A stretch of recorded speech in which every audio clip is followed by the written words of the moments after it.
Tembang. Tembang. Nah, tembang. Nah, diam.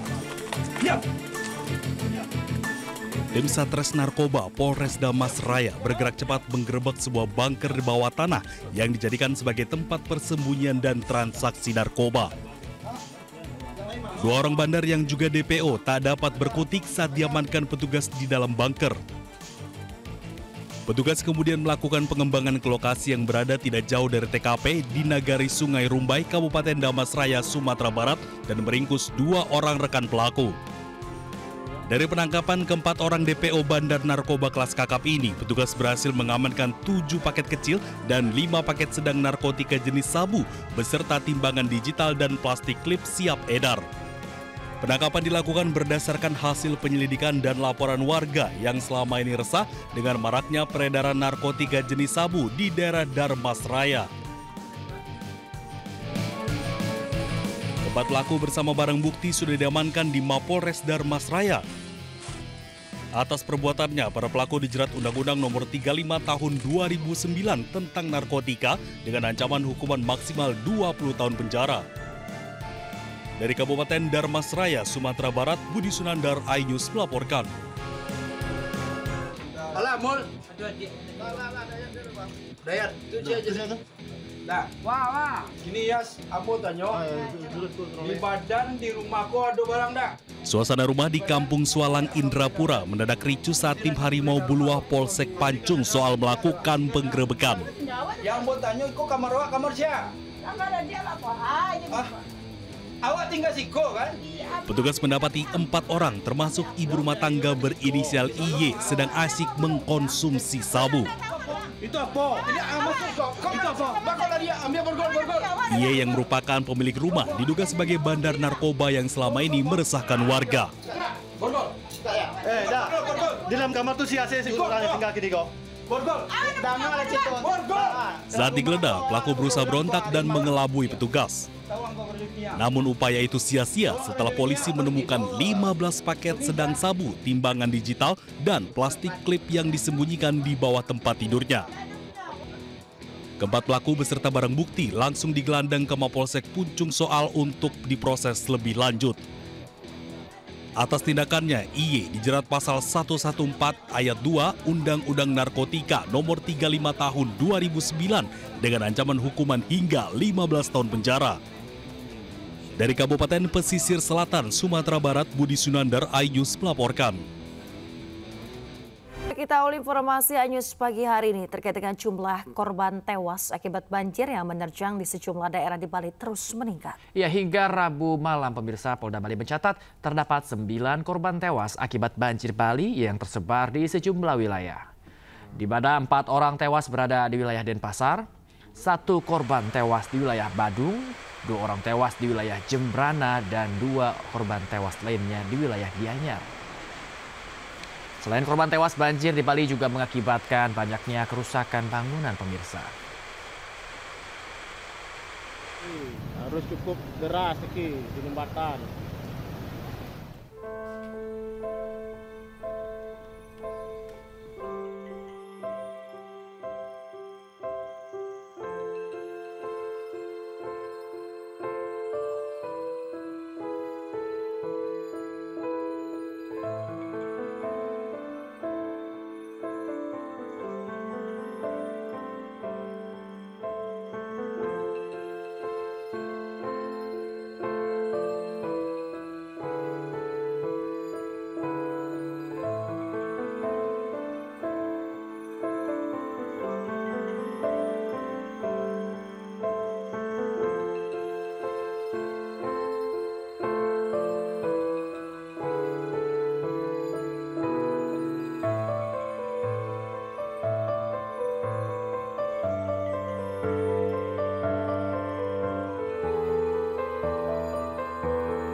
Pemirsa, warga terdampak banjir di Jembrana masih mengungsi. Mereka ditampung di sejumlah fasilitas umum seperti balai lingkungan dan juga musola.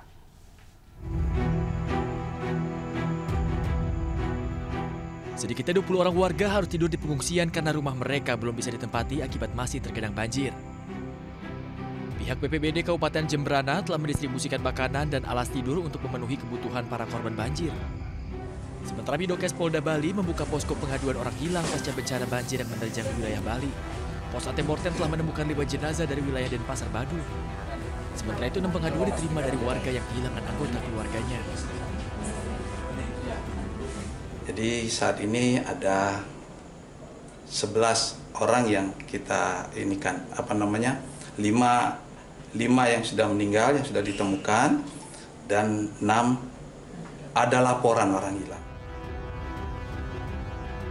Badan Nasional Penanggulangan Bencana menyebut 4 wilayah administrasi kota dan kabupaten provinsi Bali terdampak banjir. Wilayah tersebut yaitu Kabupaten Jemberana. Di wilayah ini terdapat 85 warga mengungsi dan 2 orang dilaporkan meninggal dunia. Banjir juga menerjang Kabupaten Tabanan, tepatnya di Kecamatan Kediri. Sementara itu di Kabupaten Kelungkung, tepatnya di Kecamatan Daman dan Kecamatan Kelungkung, 423 jiwa terdampak banjir. Sedangkan di Kota Denpasar banjir menerjang 4 kecamatan, di antaranya Denpasar Timur, Denpasar Utara, Denpasar Selatan, dan Denpasar Barat.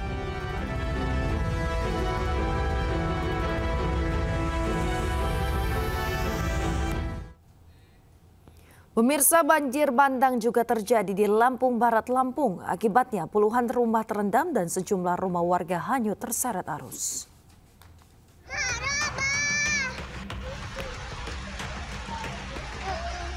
Hujan deras mengguyur sejumlah wilayah di Lampung Barat, Lampung dan membuat debit air sungai meningkat hingga menyebabkan luapan.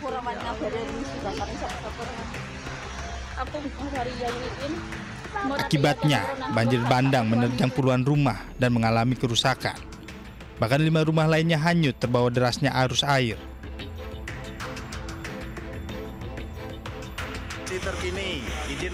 Meski tidak ada korban jiwa, namun sejumlah warga terpaksa mengungsi ke tempat yang lebih aman lantaran ketinggian air semakin meningkat.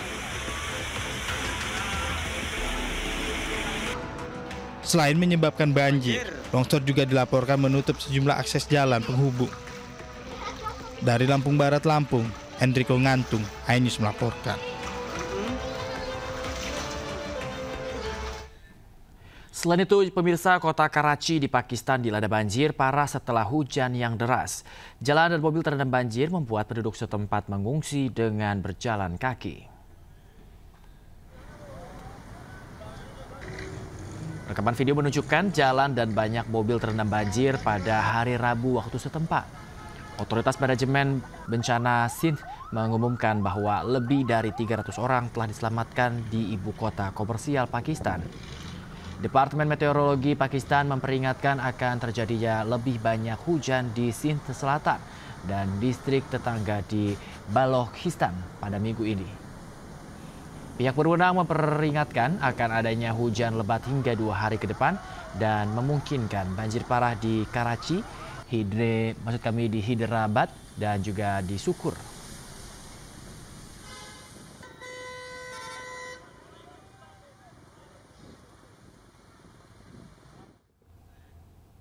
Pemirsa, protes besar-besaran menggulingkan pemerintahan Perdana Menteri Nepal KP Sharma Oli berujung kerusuhan dan juga pembakaran gedung DPR. Sedikitnya 22 orang tewas saat bentrokan meletus antara pengunjuk rasa dan juga polisi.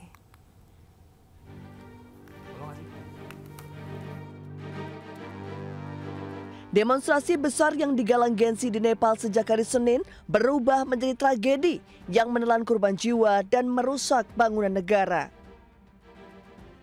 Rekaman udara menunjukkan kepulan asap tebal dan api menyelimuti beberapa lokasi di ibu kota, termasuk istana bersejarah Singadurbar. Massa membakar gedung DPR pada hari Selasa ketika Perdana Menteri Sharma Oli mengundurkan diri di tengah protes anti pemerintah yang sedang berlangsung. Ketegangan meningkat setelah para demonstran menerobos masuk ke gedung DPR Nepal dan polisi merespon dengan meriam gas air mata, peluru tajam, dan perluasan zona jam malam untuk meredam kerusuhan. Sedikitnya 22 orang tewas dan ratusan lainnya terluka saat bentrokan meletus antara pengunjuk rasa dan polisi. Kemarahan massa aksi tidak terbendung, dipicu maraknya korupsi dan kesenjangan antara pejabat dan rakyat Nepal. Rakyat Nepal muak dengan perilaku pejabat yang kerap pamer kemewahan di media sosial di saat kondisi ekonomi rakyat tengah sulit. Hal ini diperparah keputusan pemerintah untuk memblokir sejumlah platform media sosial. Istri mantan Perdana Menteri Nepal, Jalanath Kanal, tewas usai kediamannya dibakar massa saat kerusuhan anti pemerintah di Nepal. Sebelumnya aksi protes besar-besaran yang digalang Gen Z di Nepal meluas dan berakhir ricuh sejak Senin pagi.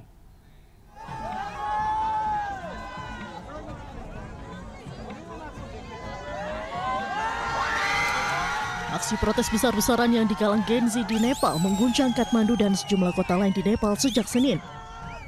Kerusuhan meluas hingga ke pusat pemerintahan, bahkan gedung parlemen dan rumah pejabat turut dibakar massa. Istri dari mantan Perdana Menteri Nepal, Jalanath Kanal, Rabi Laksmi Chitrakar dilaporkan meninggal dunia akibat luka bakar pasca kediamannya dibakar massa saat kerusuhan anti pemerintah di Nepal. Sebelumnya Chitrakar dibawa ke rumah sakit dalam kondisi kritis, namun akhirnya meninggal dunia akibat parahnya luka bakar yang ia derita. Sebelumnya ketegangan di Nepal bermula pada 4 September saat otoritas Nepal memblokir sejumlah situs media sosial ternama yang gagal mendaftar ke Kementerian Komunikasi dan Teknologi Informasi. Protes massal dari kalangan generasi muda berlangsung di ibu kota Nepal, Kathmandu, dan meluas di beberapa kota besar di seluruh Nepal. Situasi pun memanas ketika para pengunjuk rasa menerobos gedung parlemen sehingga memaksa aparat penegak hukum untuk menggunakan meriam air, gas air mata, dan menembakkan peluru tajam. Sedikitnya 19 orang tewas dan pengunjuk rasa lainnya terluka dalam aksi tersebut. Para pengunjuk rasa yang meminta Perdana Menteri Nepal Sharma Oli agar mengundurkan diri mulai membakar kediaman pribadi Oli yang berada di kota Baluwatar, kemudian juga kediaman sejumlah petinggi negara serta gedung parlemen. Pemirsa, buntut demo berujung ricuh dan anarkis, sejumlah menteri kabinet terpaksa dievakuasi dengan helikopter. Pasca Perdana Menteri Nepal mundur, militer Nepal mengambil alih kendali kekuasaan.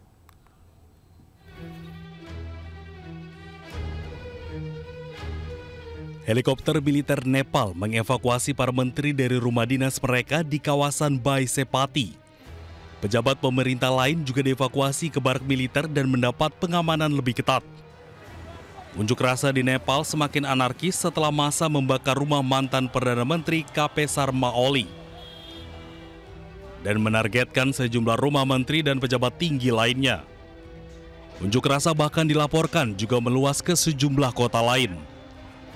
Setelah protes nasional menggulingkan pemerintahan Perdana Menteri KP Sharma Oli, kini militer Nepal mengambil alih kendali untuk memastikan ketenangan di negara Himalaya tersebut hingga pemerintahan baru terbentuk. Nepali दाजुभाइ तथा दिदी बहिनीहरू, नेपालको इतिहासदेखि नै नेपालको स्वतन्त्रता, सार्वभौम सत्ता, भौगोलिक अखण्डता, स्वाधीनता, राष्ट्रिय एकता र नेपाली जनताको सुरक्षार्थ Jam malam telah diberlakukan dan militer menyatakan berbagai aksi vandalisme, penjarahan atau serangan terhadap individu akan berujung pada tindakan tegas.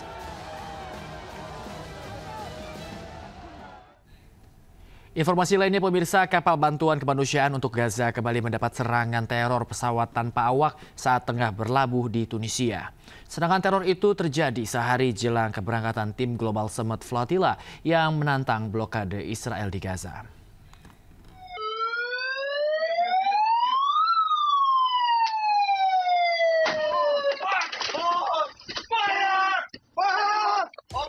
Awak kapal Alma panik saat serangan udara dari pesawat tanpa awak menghantam kapal pengangkut bantuan kemanusiaan untuk warga Gaza.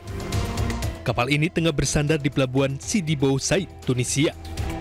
Meski tidak ada korban jiwa, namun kapal berbendera Inggris ini rusak di deknya. Para aktivis kemanusiaan yang tergabung dalam Global Summit Flotilla mengutuk serangan ini dan menuding Israel dalam dibalik teror.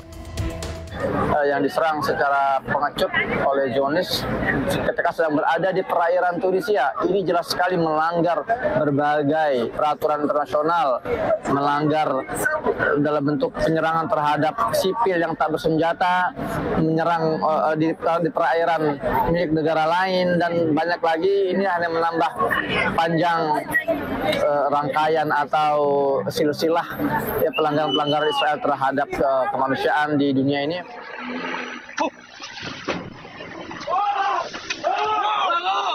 Sehari sebelumnya, kapal utama yang membawa anggota Komite Pengarah Global Sumut Flotilla juga diserang pesawat tanpa awak. Meski mendapat serangan teror bertubi-tubi, namun para aktivis kemanusiaan tak gentar dan bertekad melanjutkan pelayaran ke Gaza. Dari Tunis, Tunisia, Ahmad Tasori, iNews melaporkan. Pemirsa, Israel terus menyerang Gaza tanpa henti. Situasi di jalur Gaza pun diperkirakan akan semakin memanas seiring makin intensifnya operasi militer yang dilakukan Israel.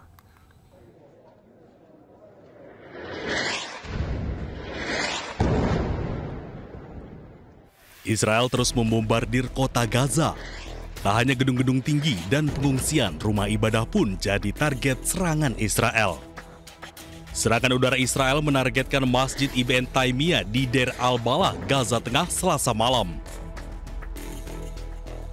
Pesawat nirawak Israel juga menargetkan menara dan Masjid Yafa di Deir al-Balah, Gaza Tengah pada Rabu pagi.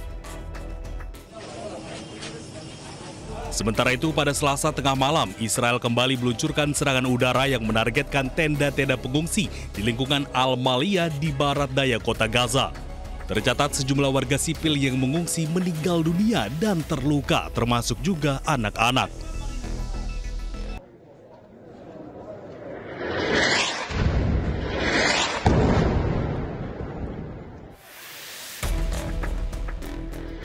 Polda Sumut dan Polres Tanah Karo berhasil menggerebek lokasi perjudian terbesar di Kabupaten Karo, Sumatera Utara. Dalam penggerebekan, petugas berhasil amankan 29 orang dan puluhan mesin judi berbagai jenis.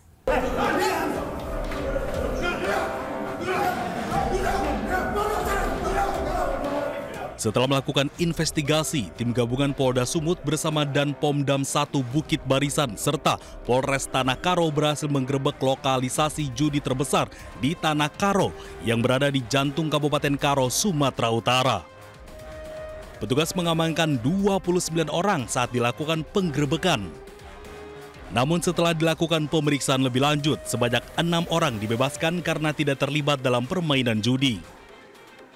Kemudian tim gabungan mengamankan 29 orang berikut barang bukti di TKP, yang mana selanjutnya 29 orang tersebut kami amankan dan kami boyong ke Ditreskrimum Polda Sumatera Utara guna proses selanjutnya. Di mana dari 29 orang tersebut, 6 orang kami kembalikan karena yang bersangkutan merupakan penonton. Lokasi judi telah meresahkan warga karena aktivitas perjudian yang selama ini berlangsung. Dari Medan, Sumatera Utara, Aminur Rasid, iNews melaporkan. Pemirsa, kepergok setelah beraksi seorang pelaku curanmor di Cikarang, Kabupaten Bekasi, Jawa Barat diamuk warga. Pelaku mengaku mencuri demi kebutuhan sehari-hari. Tak usah dibawa ke kita. Ini bawa kemana, Pak? Udah lepasin aja lagi. Nah sekarang begini. Mohon maaf. Nah sekarang kalau kamu bawa ke kita, mohon maaf. Beginilah video amatir milik warga yang viral di Jagadmaya. Dari narasi video, seorang polisi yang bertugas di unit sentra pelayanan kepolisian SPK Mapolsek Cikarang Utara Kabupaten Bekasi mengatakan kepada warga yang membawa pelaku pencurian motor agar melepaskan kembali pelaku. Selain itu, oknum polisi juga menakuti warga bahwa jika membuat laporan, motor yang sempat dicuri pelaku akan dijadikan barang bukti untuk waktu yang cukup lama. Saat mencuri, pelaku sempat diamuk warga, kemudian akhirnya dibawa ke Mapolsek Cikarang Utara. Kapolres Metro Bekasi, Kombes Pol Mustafa, mengatakan kejadian tersebut hanya salah pengertian antara warga dengan anggota yang bertugas saat itu. Tapi faktanya kan, kita mendapati fakta bahwa tersangka dan barang bukti kan ada di kantor polisi dan kita tahan.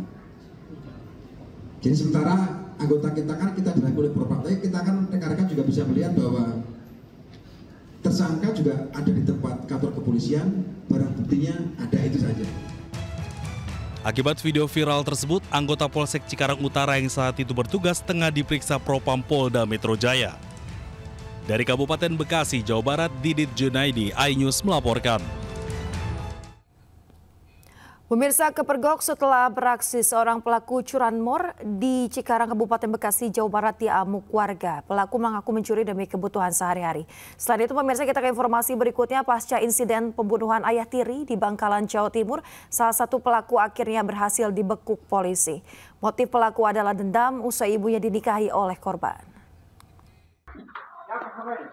Berapa orang lu,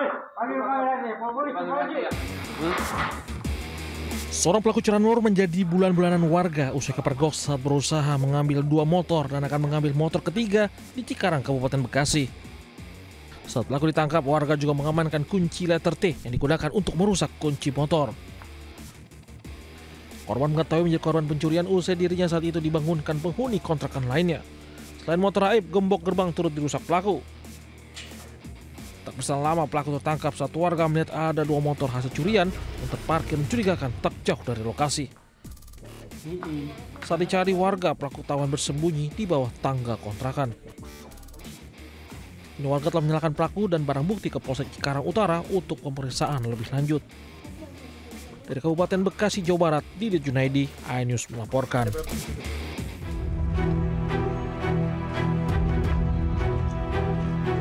Unit Opsnal Satreskrim Polres Bangkalan akhirnya berhasil membekuk tersangka KU, salah satu pelaku pembunuhan terhadap seorang pria yang merupakan bapak tirinya. Ia ditangkap setelah sempat bersembunyi di salah satu desa di Kecamatan Kokop, Kabupaten Bangkalan.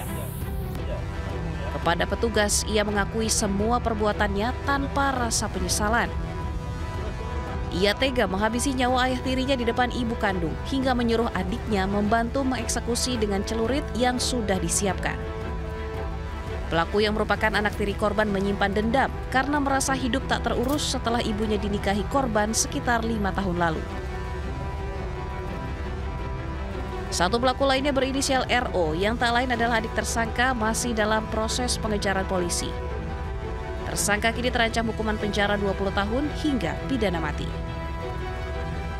Diamankan di salah satu di desa Kokop. Yang bersangkutan merupakan anak tiri dari korban atau anak dari istri korban. Dan motifnya apa? Motif dari si pelaku ini karena merasa kesal ibunya menikah dengan korban. Jadi pelaku ini tinggal bersama adik-adiknya tanpa orang tua ayahnya kerja di Ambon, sedangkan ibunya ini menikah dengan korban. Sebelumnya warga digegerkan dengan aksi penganiayaan dengan senjata tajam yang berujung hilangnya nyawa di Jalan Raya Macaje, Tanjung Bumi, Bangkalan pada Senin petang. Warga yang berdatangan ke lokasi menyaksikan korban berinisial MU yang sudah tergeletak tak bernyawa, dipeluk istrinya yang hanya bisa menangis memeluk tubuh korban. Dari Bangkalan, Jawa Timur, Taufik Syahrawi, iNews melaporkan. Pemirsa, puluhan siswa terjebak saat atap SMKN 1 Cilengsi ambruk di Bogor, Jawa Barat. Peristiwa itu terjadi saat proses belajar mengajar sedang berlangsung.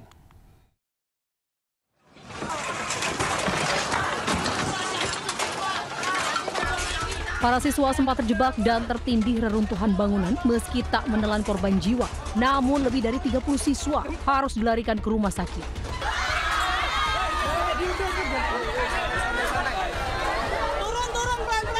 Ada 3 ruang kelas dan aula yang atapnya ambruk di lantai 2 sekolah ini. Usai peristiwa itu, polisi dan tim SAR langsung melokalisir area gedung. Petugas juga berupaya mengevakuasi barang dan tas milik siswa yang tertimbun reruntuhan kelas. Ruang kelas, ada 3 ruang kelas, kemudian 1 aula. Nah, proses tadi itu informasinya dari pelajar yang di atas, mereka ketika sedang kegiatan belajar mengajar terdengar suara retakan. Akibat kejadian ini, kegiatan siswa langsung dibubarkan. Sementara siswa yang masih ditangani tim medis rumah sakit tersisa 17 orang dengan kondisi luka ringan. Dari Kabupaten Bogor, Cahya Supriyatna melaporkan. Pemirsa, polemik jembatan akses di Karawang, Jawa Barat menjadi sorotan warga. Pasalnya, jembatan yang setiap hari dilintasi truk bertona besar dituding tidak berizin dan menyebabkan kerusakan jalan sekitar.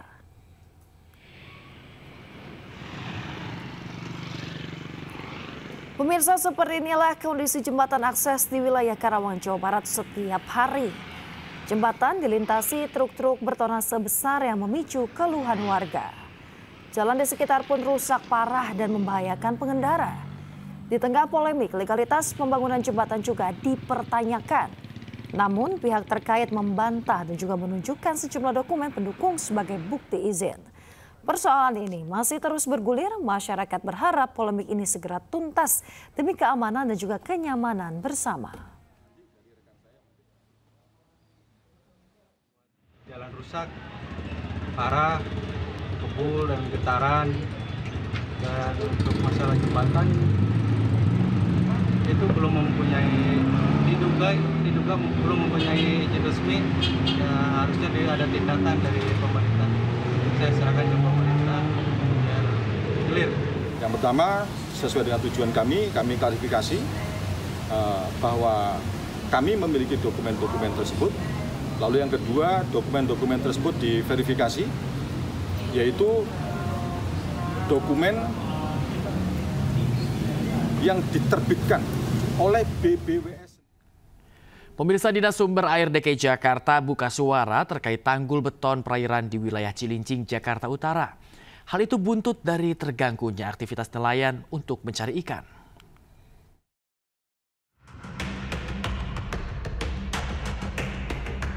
Inilah tanggul beton di perairan Cilincing, Jakarta Utara. Tanggul beton ini membuat nelayan pesisir resah karena aktivitasnya terganggu. Tanggul beton sepanjang kurang lebih 2-3 km ini sebelumnya menjadi lokasi lalu lintas perahu tradisional nelayan untuk mencari ikan. Namun kini keberadaannya justru menghambat para nelayan yang harus menempuh waktu lebih lama dan memutar lebih jauh untuk ke tengah laut. Cuman sekarang ya agak terganggu sedikit lah, karena akses jalannya tuh nggak bisa kalau ini kan jalan pintas, ini kan harus melewatin beton dulu sana. Oh, beloknya tuh jauh lagi gitu. Oke, berarti dari jarak membutuhkan minyak banyak gitu untuk ini sampai ke tempat tujuan. Kepala Bidang Pengendalian Rob dan Pengembangan Pesisir Pantai Dinas Sumber Daya Air atau SDA DKI Jakarta Ciko buka suara terkait pagar beton. Ia menyatakan tanggul beton itu bukan bagian dari proyek tanggul raksasa nasional Integrated Coastal Development atau NCICD yang berfungsi penahan banjir rob yang menjadi proyek bersama pemerintah pusat. Para nelayan berharap peran pemerintah agar tanggul beton ini tidak mengganggu jalur perlintasan. Tim Liputan iNews melaporkan. Pemirsa, sebuah program untuk mencegah angka stunting diluncurkan di Kota Semarang, Jawa Tengah. Berkolaborasi dengan berbagai stakeholder, program ini bertujuan untuk mengedukasi pentingnya gizi yang baik bagi pertumbuhan anak.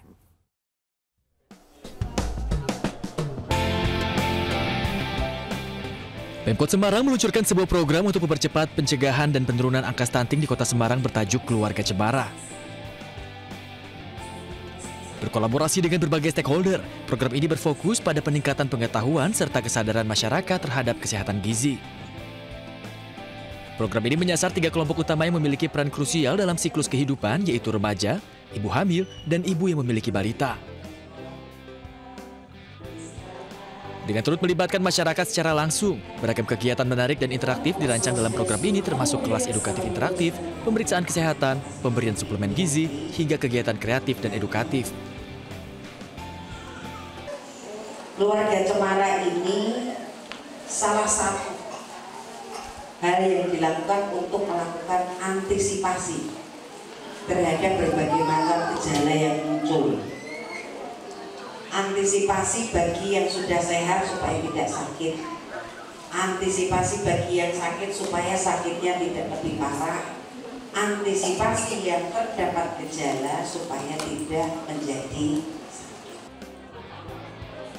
Menurut data yang dirilis Dinas Kesehatan Kota Semarang, total balita stunting per Agustus 2025 berjumlah 2.112 orang atau sekitar 2,77% dari total keseluruhan balita se-Kota Semarang. Program Keluarga Cemara ini diharapkan dapat meningkatkan partisipasi aktif masyarakat dan mengubah perilaku menjadi lebih sehat secara berkelanjutan untuk terus menekan angka stunting di Kota Semarang. Dari Semarang, Jawa Tengah, Tim Liputan, A-News melaporkan. Presiden Prabowo Subianto menelpon Raja atau Emir Qatar, Sheikh Tamim bin Hamad Al Thani. Dalam perbincangan, Presiden Prabowo menanyakan kondisi terkini di Qatar pasca serangan Israel ke Doha, Qatar pada Selasa 9 September.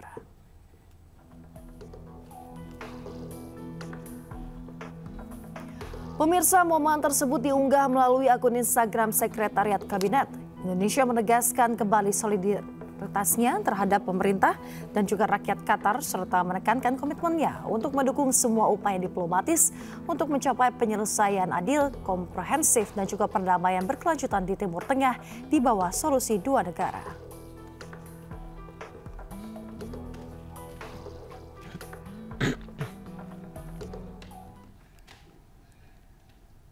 Sebelumnya, serangan udara Israel menghantam ibu kota Qatar, Doha.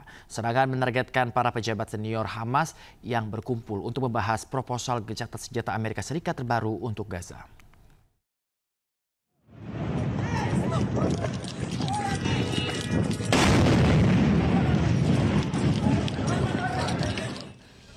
Ledakan terdengar di Doha, Qatar. Menurut media setempat, sekitar 15 jet tempur melancarkan 12 serangan udara. Serangan menghantam bangunan tempat tinggal. Militer Israel menginformasi bahwa mereka melakukan serangan itu dan menyatakan mereka menargetkan kepemimpinan senior Hamas. Qatar pun bersiap melancarkan serangan balasan lantaran serangan Israel ini melanggar hukum internasional. تجاوز ليس القوانين الدولية فحسب بل المعايير الأخلاقية. نحن نتحدث عن دولة وسيطة تستضيف مفاوضات بشكل رسمي وبوساطة رسمية وبحضور وفود هذه الدولة التي أرسلت هذه الصواريخ للهجوم على الوفد المفاوض من الطرف الآخر. Bukan kali ini saja, Israel telah berulang kali melanggar hukum internasional dengan terus menyerang Gaza, Palestina. Targetnya pun bukanlah militer melainkan sipil. Ironisnya, hingga kini belum ada sanksi atau hukuman bagi Israel.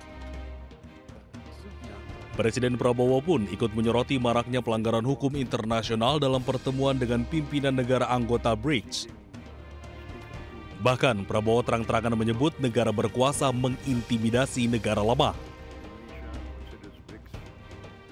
In this present world of uncertainty, of double and even triple standards, where international law is being daily ignored, where might makes right, where little countries with less power are being intimidated, threatened, bullied,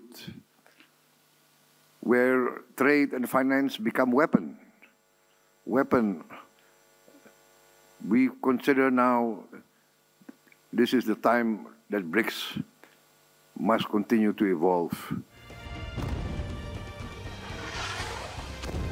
Saat ini Israel terus menyerang Gaza tanpa henti. Mereka juga mengeluarkan selebaran evakuasi bagi 1 jiwa warga Gaza, Palestina. Padahal saat ini tidak ada tempat aman dari serangan tentara Zionis Israel. Pemirsa, kecaman dunia terhadap Israel semakin menggema usai Israel menyerang Qatar. Presiden Amerika Serikat Donald Trump pun memperingatkan konsekuensi serius ke Tel Aviv atas serangannya ke Qatar.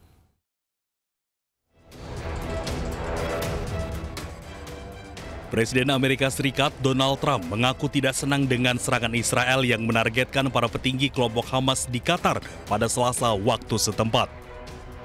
Trump mengatakan serangan yang menewaskan sejumlah anggota Hamas itu berpotensi membuat perundingan gencatan senjata berada di jalur yang tidak pasti.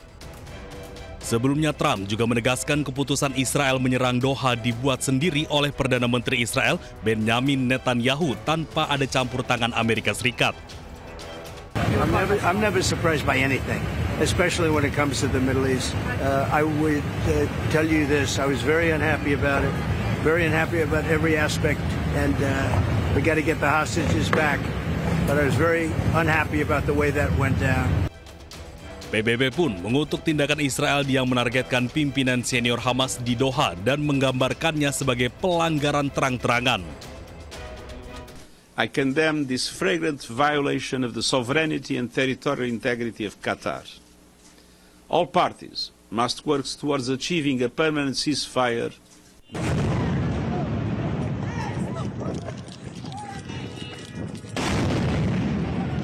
Sebelumnya, serangan udara Israel menghantam ibu kota Qatar, Doha, pada hari Selasa waktu setempat. Serangan tersebut menargetkan para pejabat senior Hamas yang berkumpul untuk membahas proposal gencatan senjata terbaru untuk Gaza. Beberapa ledakan pun terdengar di seluruh kota dengan asap terlihat mengepul di atas distrik Qatar. Oh my God. Kita kini ke informasi lainnya dari dalam negeri. Pemirsa, Menteri Keuangan Purbaya Yudi Sadewa berjanji tak akan bergaya seperti koboi lagi. Hal itu ia sampaikan di rapat perdana bersama dengan Komisi 11 DPR RI.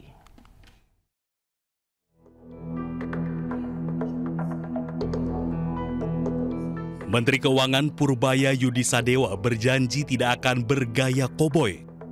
Hal itu ia sampaikan di hadapan anggota DPR saat rapat dengar pendapat dengan Komisi 11 DPR.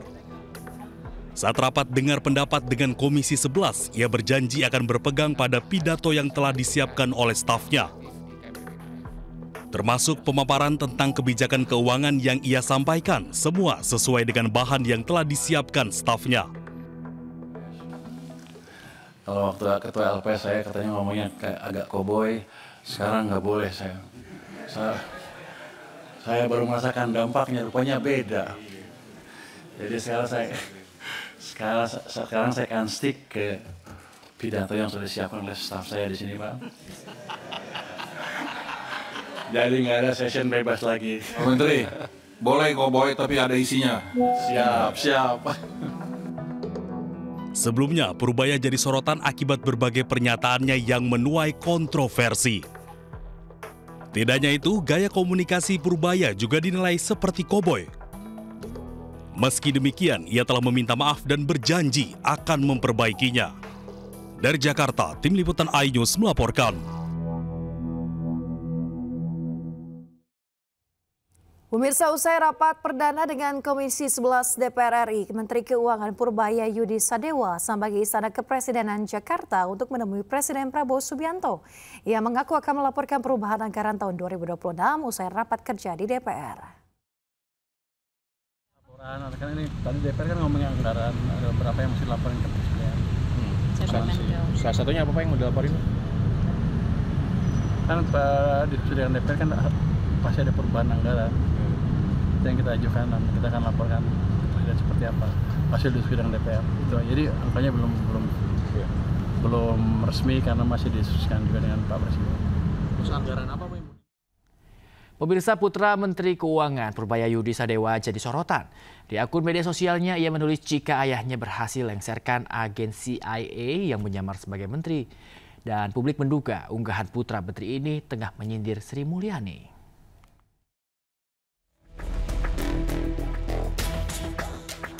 Belum sepekan menjabat sebagai Menteri Keuangan, Purbaya Yudi Sadewa kembali menjadi sorotan.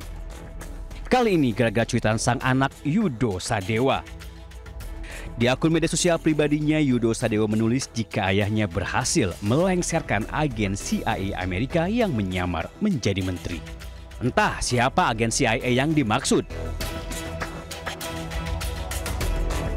Walaupun tidak spesifik menulis nama menteri, publik menduga menteri yang dimaksud Yudo adalah Sri Mulyani. Sontak cuitan anak menteri ini viral dan menuai kontroversi. Tak lama Yudo Sadewa memberikan klarifikasi. Ia mengatakan jika postingan di media sosial hanya bercanda. Ini gak tau kenapa kok gue viral ya. Yang bilang itu sebenarnya nggak beneran ya, Bu Sri Mulyani bukan agen CIA atau IMF ya. Itu gue hanya bercanda sama temen gue. Yudo juga menepis anggapan warganet jika postingan itu ditujukan untuk Sri Mulyani. Tapi aku klarifikasi nih, itu tidak benar. Itu hanya jokes yang diberikan kepada teman-teman aku terhadap Ternak Mulyono lah. Gue bilang agen CIA ya, Ternak Mulyono. Nah, setelah unggahan Yudo Sadewo viral, tak lama Menteri Keuangan Purbayayudi Sadewo memberikan klarifikasi.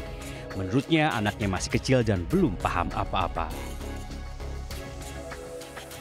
Dia nggak ngerti, masih kecil dan sudah larang atau sudah tidak main Instagram lagi. Jadi anak kecil nggak ngerti apa-apa, itu aja ya. Iya. Sudah menyampaikan Pak pesan personal dari Pak Menko mungkin ke Putra. Sudah. Kan udah nggak ada lagi, di take down semuanya di Instagram juga. Unggahan Yudo Sadewo kini telah dihapus, ia pun sudah menyampaikan permintaan maaf. Tim Liputan iNews melaporkan. Pemirsa, sejumlah nama muncul dalam bursa calon Menteri Pemuda dan Olahraga yang saat ini masih kosong. Nama tersebut mulai dari Raffi Ahmad hingga pembalap internasional Moreno Suprapto.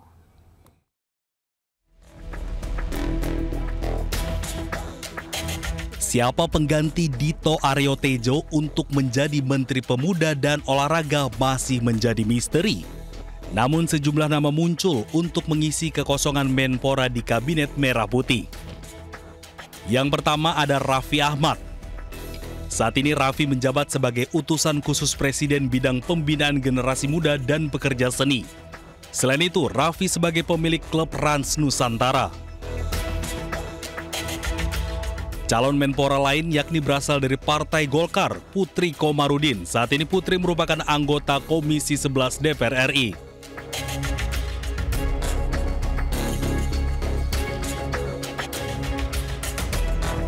Nama Wamenpora Taufik Hidayat juga masuk dalam bursa calon Menpora baru. Taufik Hidayat ini merupakan legenda bulu tangkis Indonesia.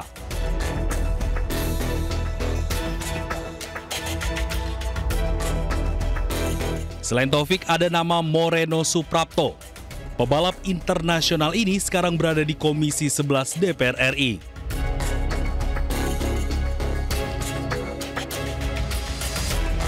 Sebelumnya, Menteri Sekretaris Negara Prasetyo Hadi menyatakan Menpora belum dilantik karena berada di luar kota dan akan mengikuti jadwal pelantikan berikutnya. Berkenaan dengan Menteri Pemuda dan Olahraga, jadi pengganti Menteri Pemuda dan Olahraga kebetulan posisi sedang di luar kota sehingga tidak bisa mengikuti pelantikan pada sore hari ini. Akan dijadwalkan kembali di prosesi pelantikan yang berikutnya. Pada 8 September lalu, Presiden Prabowo telah melantik menteri baru. Namun Menpora dan Menko Polkam masih kosong.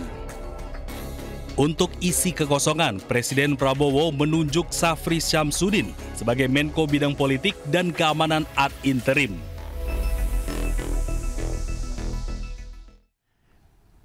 Pemirsa, Wakil Ketua Komisi 7 DPR RI Rahayu Saraswati mengundurkan diri sebagai anggota DPR RI.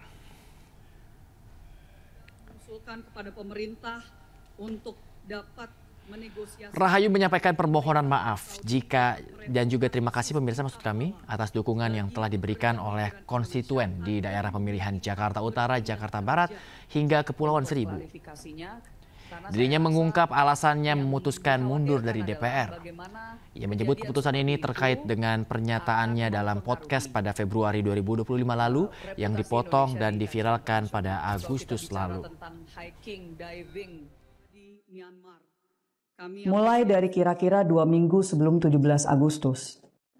Ada pernyataan saya dari sebuah podcast yang ditayangkan di YouTube pada tanggal 28 Februari 2025 atau 6 bulan yang lalu. Yang dijadikan bahan untuk menyakiti hati rakyat.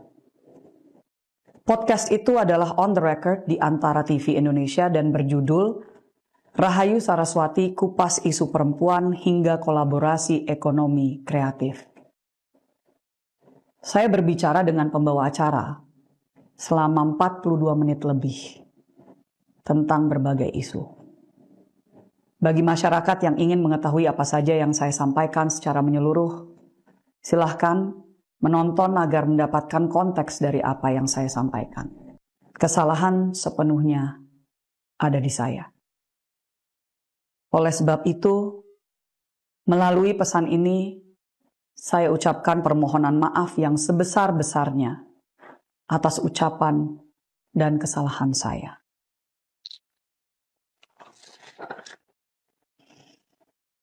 Dengan ini, saya menyatakan pengunduran diri saya sebagai anggota DPR RI kepada fraksi Partai Gerindra.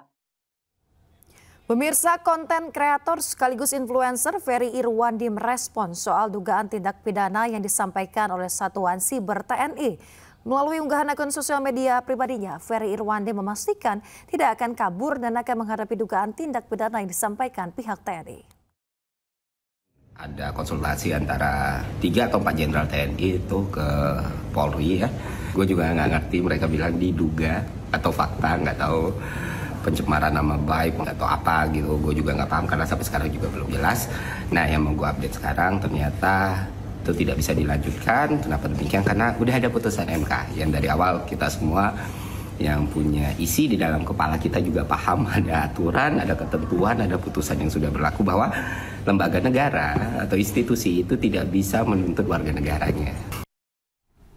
Pemirsa, dalam program Rakyat Bersuara yang dipandu Aiman Wicaksono, relawan Jokowi Lovers, yaitu Krisyanto Yenoni, menyebut Presiden ke-7 Republik Indonesia tersebut sebagai presiden terbaik sepanjang masa.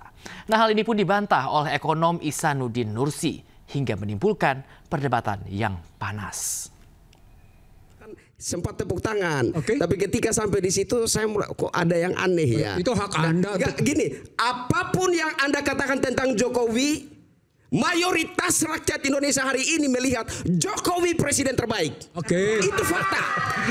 Itu fakta. Kecuali rakyat golongan 14%, rakyat golongan 24%. Silakan. Tapi mayoritas rakyat melihat Jokowi presiden terbaik. Itu fakta. Saya punya tesis kita harus jujur dengan fakta itu. Itu kan fakta rumusan pikiran Anda. Ya. Rumus fakta pikiran orang-orang di sini aja nggak seperti itu. Fakta yang mana? Saya pikir ini harus adil. Jadi apa yang menjadi tolok ukur kita? Saya pikir pandangan mayoritas rakyat harus menjadi tolok ukur pikiran kita. Terkorup di dunia versi OCCRP. Versi OCCRP. Apa itu OCCRP? Aiman, saya tidak ingin... OCCRP itu hanya melakukan polling. Bukan media kredibel. Kita juga harus fair. Saya tidak ingin berdebat dengan omong kosong. Anda juga omong kosong, Prof. Tak pantes. Saya tidak bicara omong kosong. Izin, maaf. Saya terluka Anda bilang saya omong kosong. Saya rakyat jelata merasakan. Baru di era Presiden Jokowi, rakyat jelata merasakan kehadiran negara. Baru di era Presiden Jokowi. Betul. Baru di era Presiden Jokowi rakyat jelata di pelosok-pelosok negeri ini merasakan sentuhan negara. Baru di era Presiden, kecuali di golongan rakyat 16% dan 24%. Saya fair. Saya tidak. Tapi di kalangan mayoritas rakyat, Jokowi presiden terbaik. Sekarang kita merasakan. Kita merasakan. Izin Prof. Tadi Anda katakan bagaimana hal jangka pendek kita tidak rasakan, kita mau rasakan jangka panjang. Prof, kita bikin bendungan tidak mungkin langsung panen padi. Izin Prof. Kita bikin bendungan harus ada sawah yang kita airi, harus ada padi yang kita tanam, baru kita tuai. Itu yang dimaksud jangka panjang. Tidak bisa. Tadi Anda katakan, Anda katakan, Prof, tadi Anda katakan jangka pendek saja kita tidak rasakan, apalagi jangka panjang. Saya kira logikanya keliru. Pengunjuk rasa anti pemerintah turun ke jalan di Marseille dan beberapa kota lainnya di Paris pada hari Rabu dengan memblokir jalan dan menyebabkan kemacetan lalu lintas. Massa melalui gerakan nasional Block Everything melawan Presiden Prancis Emmanuel Macron.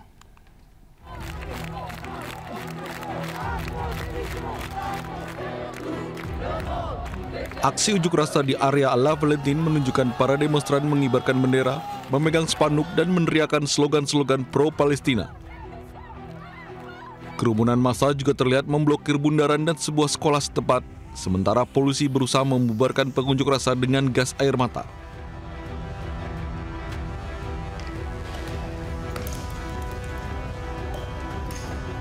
Sementara di kota Toulouse, polisi juga menembakkan gas air mata untuk membubarkan massa yang menghalangi lalu lintas di Boulevard Lacrosse saat gerakan Block Everything melanda Prancis secara nasional.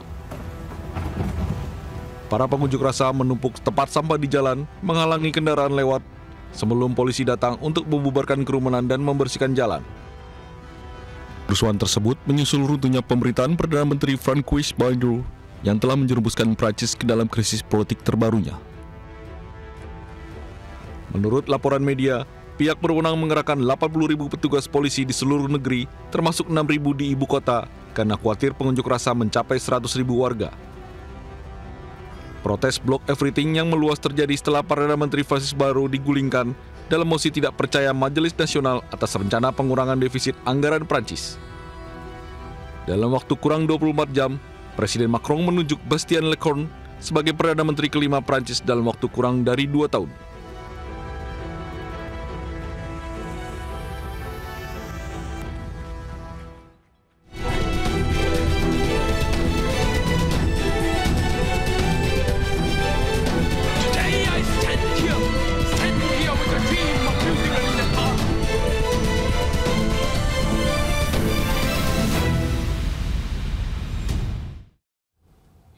Pemirsa, protes besar-besaran menggulingkan pemerintahan Perdana Menteri Nepal KP Sharma Oli berujung kerusuhan dan pembakaran gedung DPR. Sedikitnya 22 orang tewas saat bentrokan meletus antara pengunjuk rasa dan juga polisi.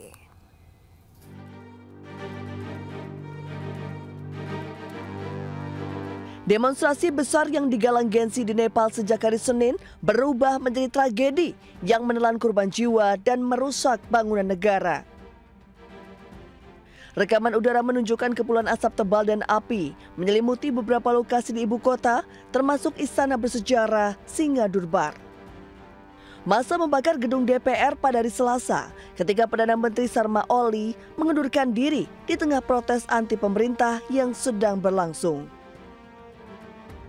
Ketegangan meningkat setelah para demonstran menerobos masuk ke gedung DPR Nepal dan polisi merespon dengan meriam gas air mata, peluru tajam, dan perluasan zona jam malam untuk meredam kerusuhan. Sedikitnya 22 orang tewas dan ratusan lainnya terluka saat bentrokan meletus antara pengunjuk rasa dan polisi. Kemarahan massa aksi tidak terbendung, dipicu maraknya korupsi dan kesenjangan antara pejabat dan rakyat Nepal. Rakyat Nepal muak dengan perilaku pejabat yang kerap pamer kemewahan di media sosial di saat kondisi ekonomi rakyat tengah sulit. Hal ini diperparah keputusan pemerintah untuk memblokir sejumlah platform media sosial. Pemirsa, unjuk rasa di Nepal ditenggarai banyak pihak dipicu kecemburuan sosial antara mayoritas rakyat hidup dalam kekurangan. Sementara keluarga pejabatnya asyik flexing kehidupan mewah.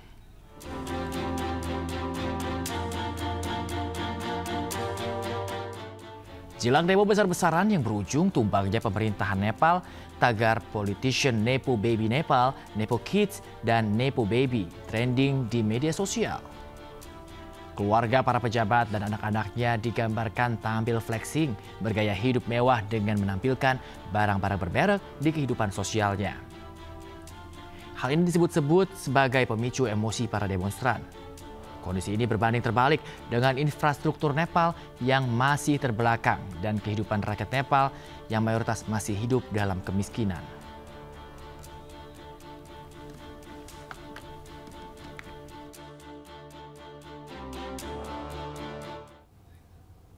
Pemirsa, sebuah video lama menunjukkan seorang anak SMA di Nepal berpidato berapi-api tentang kekecewaannya terhadap para pemimpin Nepal. Video ini menjadi viral di tengah demonstrasi besar-besaran yang terjadi di Nepal. Today I stand here with the dream of building a new Nepal.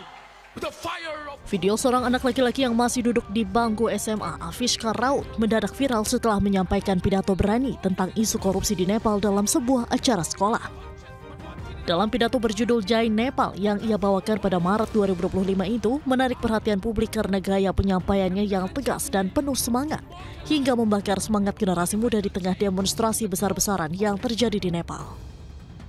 Nepal, our mother, this country gave us birth, nurtured us. But what did it ask in return? Just our honesty, our hard work, our contribution. But what are we doing? We are bounded by the chains of unemployment, fleeing abroad in search of opportunities. We are trapped by the selfish games of political parties. Youth, rise! We are the torch bearers of change. If we do not raise our voices, who will? Tak hanya menyoroti praktik korupsi, ia juga berbicara soal pengangguran dan penderitaan anak-anak muda yang terpaksa meninggalkan Nepal demi mencari nafkah di negara lain karena pemerintah gagal memberikan kemakmuran. Pidato Avishka Raut ini pun menjadi simbol demonstrasi Gen Z yang mengguncang Nepal. Pasca unjuk rasa Nepal, muncul nama untuk calon Perdana Menteri baru. Seorang rapper yang kini menjadi politisi disebut-sebut menjadi calon Perdana Menteri menggantikan Sharma Oli yang sudah lengser.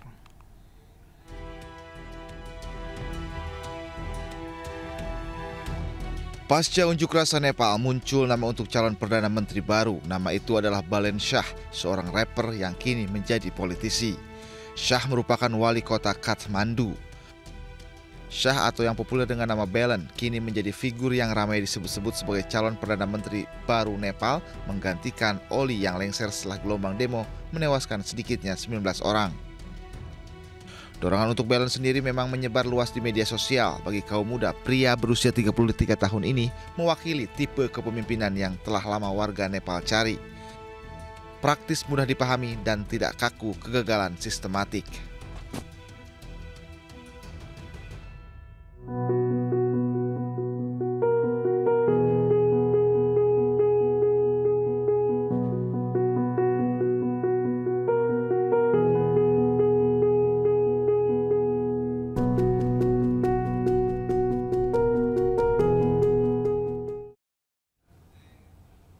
Pemirsa, militer Israel kembali menyerang gedung pencakar langit Taiba 2 di kota Gaza pada hari Rabu. IDF meluncurkan beberapa roket yang menghancurkan seluruh gedung menjadi puing-puing.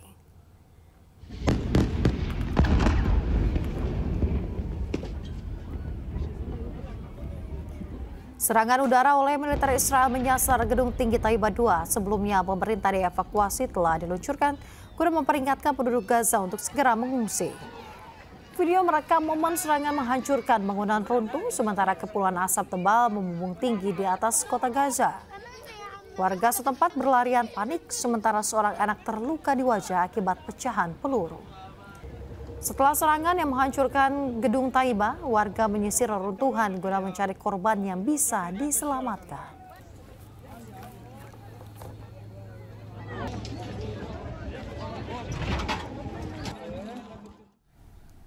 Pemirsa, kapal bantuan kemanusiaan untuk Gaza kembali mendapatkan serangan teror pesawat tanpa awak saat tengah berlabuh di Tunisia. Serangan teror itu terjadi sehari sejelang keberangkatan tim Global Summit Flotilla yang menantang blokade Israel di Gaza.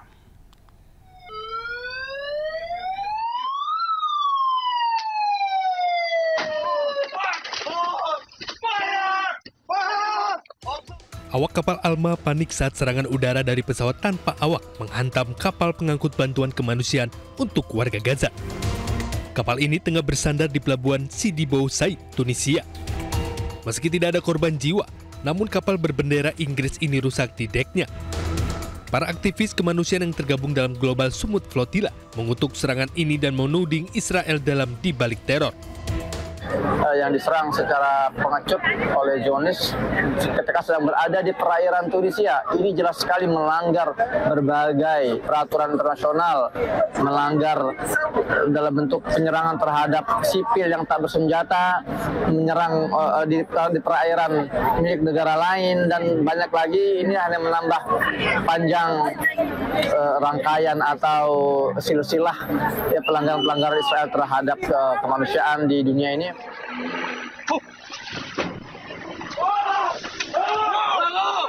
Sehari sebelumnya, kapal utama yang membawa anggota Komite Pengarah Global Sumut Flotilla juga diserang pesawat tanpa awak. Meski mendapat serangan teror bertubi-tubi, namun para aktivis kemanusiaan tak gentar dan bertekad melanjutkan pelayaran ke Gaza. Dari Tunis, Tunisia, Ahmad Tasori, iNews melaporkan. Pemirsa, relawan Indonesia yang tergabung dalam Global Peace Convoy melakukan persiapan keberangkatan ke jalur Gaza melalui jalur laut.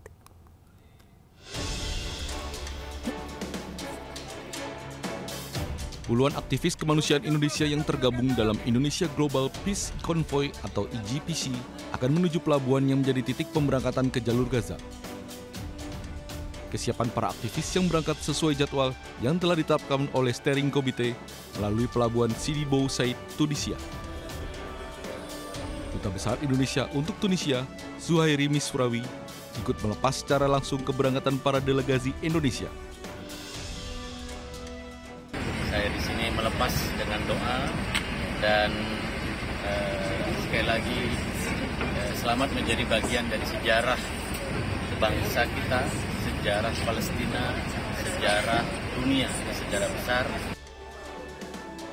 Diperkirakan perjalanan laut menuju Gaza akan memakan waktu 1 pekan hingga 10 hari ke depan. Alhamdulillah terharu, walaupun campur aduk antara senang, bangga menjadi bagian dari gerakan Sumut Flotilla ini, terutama bersama teman-teman Indonesia Global Peace Convoy. Ancaman 2 kali bom bola api yang menyerang 2 kapal Global Sumut Flotilla tidak menjadi hambatan para aktivis kemanusiaan dari 44 negara ini menuju jalur Gaza. Dari kota Tunis, Tunisia, Ahmad Tasori, koresponden iNews melaporkan. SAR gabungan Batal mengevakuasi 4 orang korban kecelakaan helikopter yang jatuh di distrik Jila Mimika, Papua Tengah. Evakuasi batal karena cuaca buruk dan akan dilakukan pada hari Kamis.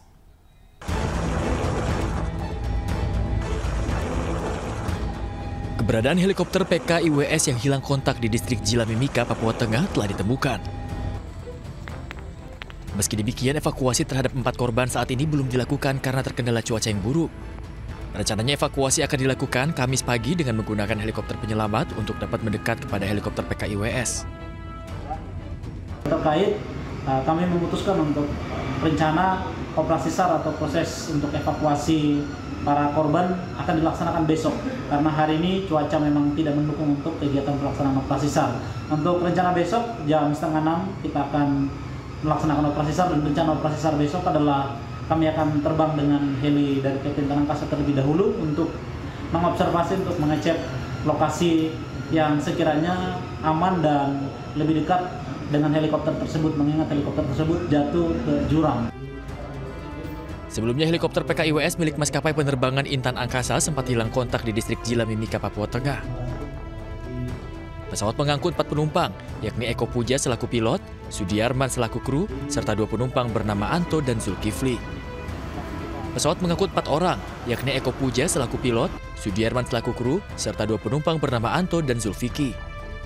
Saat ini belum diketahui kondisi 4 korban dan diharapkan dalam kondisi selamat. Dari Mimika, Papua Tengah, Tim Liputan, iNews melaporkan.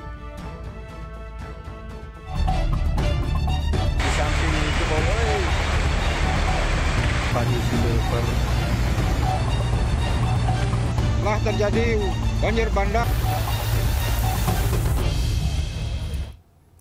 Pemirsa, jumlah korban tewas akibat banjir yang menerjang di sejumlah daerah di Bali terus meningkat. Hingga Rabu malam, Polda Bali mencatat terdapat 9 korban tewas akibat banjir Bali yang tersebar di sejumlah wilayah. 4 orang tewas berada di wilayah Denpasar, 1 korban tewas di wilayah Bandung, 2 orang tewas di wilayah Jembrana, dan 2 korban tewas lainnya di wilayah Gianyar. Selain korban tewas, banjir di Bali juga mengakibatkan banyaknya kerusakan bangunan.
Pemirsa, untuk mengetahui informasi terkini banjir yang menerjang sejumlah wilayah di Bali, kami telah terhubung dengan jurnalis iNews Catur Kusumaningrat di Gianyar, Bali.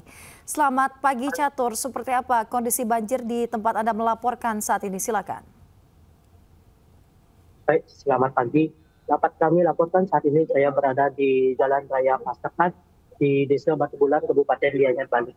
Di mana belakang saya ini sedang merupakan pagi tempat terjadi banjir dan mengakibatkan diduga seorang warga yang tengah melintas menjadi korban dan itu belum ditemukan. Di belakang saya ini kondisi banjir sudah surut dan warga pun sudah mulai datang untuk melakukan pencarian korban yang sampai saat ini masih belum ditemukan. Selain warga, petugas BPBD juga baru saja sampai untuk upaya melakukan penyisiran di sepanjang areal sungai untuk melakukan pencarian terhadap korban, apakah masih di kawasan ini atau sudah terbawa arus ke areal pantai. Iya, Catur, terkait dengan korban yang belum ditemukan sejauh ini seperti apa proses pencariannya? Apakah ada kendala tertentu yang dialami oleh petugas? Betul sekali. Untuk kendala sendiri dari petugas untuk pencariannya sendiri baru dilaporkan sejak kemarin, Rabu malam kemarin.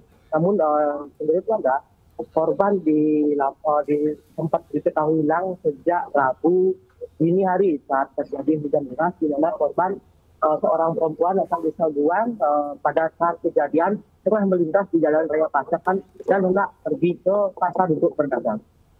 Ya, baik, semoga korban dapat segera ditemukan. Terakhir Catur, dengan adanya banjir yang terjadi di wilayah Bali kemarin, untuk wilayah terparah ini sebenarnya di titik mana, Catur? Baik, dari laporan BNPB sendiri ada 9 wilayah yang terdampak di Bali. Yang paling parah adalah kawasan Denpasar, kawasan Kabupaten Badung dan Kabupaten Gianyar. Di mana dari laporan BNPB sendiri ada 620 jiwa yang terdampak akibat banjir dari Rabu pagi kemarin. Ya, baik, terima kasih rekan Catur Kusumaningrat melaporkan langsung dari Bali. Selamat bertugas kembali. Pemirsa, pencarian korban hilang terseret banjir bandang di Kabupaten Nagekeo Flores, NTT masih dilakukan. Proses pencarian terkendala alat serta akses ke lokasi yang sulit dilewati.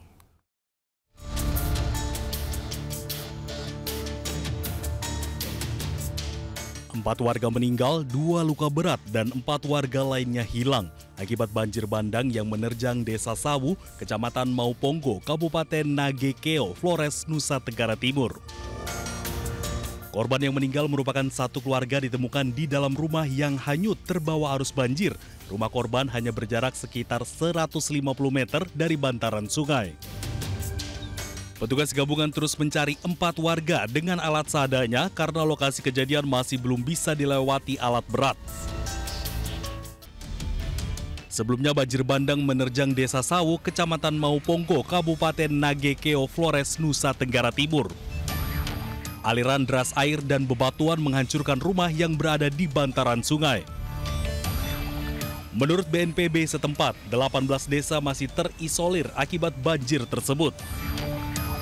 Sementara 11 rumah warga di dekat Sungai Lowokoke dan Teodae hanyut terbawa arus banjir dan puluhan hektar sawah di Desa Sawu juga rusak dan ratusan hewan ternak milik warga juga hanyut terbawa arus banjir. Dari Flores, Nusa Tenggara Timur, Joni Nura, iNews melaporkan.